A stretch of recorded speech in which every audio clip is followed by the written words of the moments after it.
Assalamualaikum warahmatullahi wabarakatuh. Perkenalkan, nama saya Nur Afni. Saya dari jurusan Ilmu Hukum, Fakultas Syariah dan Hukum, dengan NIM 1212072358. Nah, di sini saya akan menjelaskan beberapa tentang ciri-ciri fair and Mason.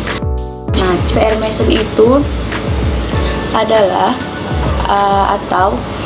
kebebasan bertindak dalam konteks pemerintahan adalah konsep yang merujuk pada kewenangan yang diberikan kepada pejabat atau publik untuk mengambil keputusan berdasarkan pertimbangan mereka sendiri dalam situasi tertentu. Berikut adalah ciri-ciri utama dari fair and Mason, yaitu ada beberapa. Yang pertama yaitu ada kebebasan bertindak. Fair Mason memberikan kebebasan pada pejabat pemerintahan untuk menilai dan mempertimbangkan pertindakan yang akan diambil dalam melaksanakan tugas mereka.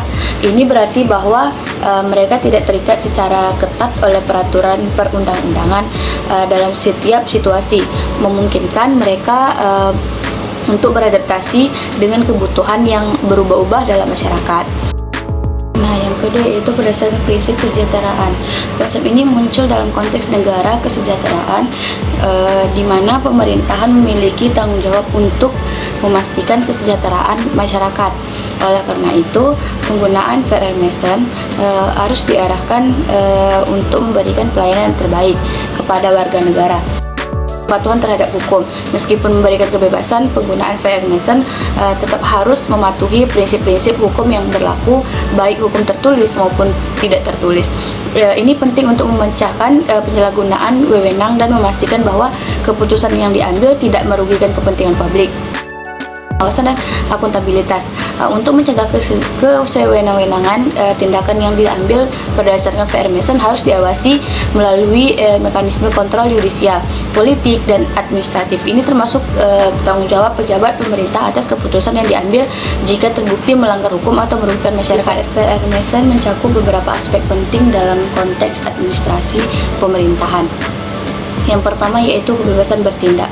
Pejabat memiliki kebebasan untuk mengambil keputusan berdasarkan penilaian dan kebijakannya sendiri, tanpa harus terikat terpenuh dan yang tidak ada. Yang kedua, tanggung jawab hukum. Meskipun tidak ada kebebasan, tindak tersebut harus tetap sesuai dengan prinsip-prinsip hukum dan dapat dipertanggungjawabkan secara hukum. Ketiga yaitu fleksibilitas dalam pelayanan hukum publik.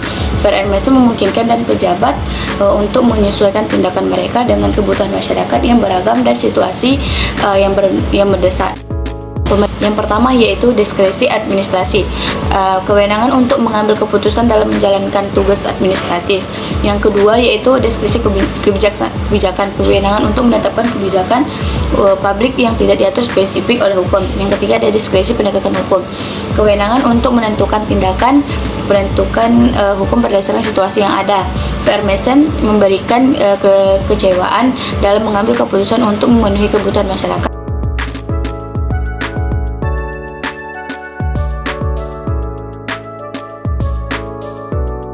Nah, tugas yang kedua yaitu jenis-jenis kebijakan publik. Yang pertama yaitu dapat dibedakan dari beberapa kriteria. Yang pertama yaitu kebijakan substantif, kebijakan yang mengatur isu-isu penting yang harus dilakukan oleh publik seperti kesehatan dan pendidikan. Yang kedua ada yaitu kebijakan prosedural, kebijakan yang berisi tentang ketentuan-ketentuan pelaksanaan dari kebijakan substantif, mengatur bagaimana kebijakan tersebut diimplementasikan. Yang ketiga yaitu kebijakan distributif, kebijakan yang fokus pada distribusi sumber daya dan manfaat kepada masyarakat, seringkali dalam bentuk subsidi atau bantuan. Yang keempat yaitu kebijakan redistributif, kebijakan yang bertujuan untuk mengurangi ketimpangan sosial melalui pengaturan ulang sumber daya alam, seperti pajak progresif dan program sosial. Cukup sekian materi dari saya, lebih dan kurang saya mohon maaf. Wassalamualaikum warahmatullahi wabarakatuh. Sampai jumpa, bye.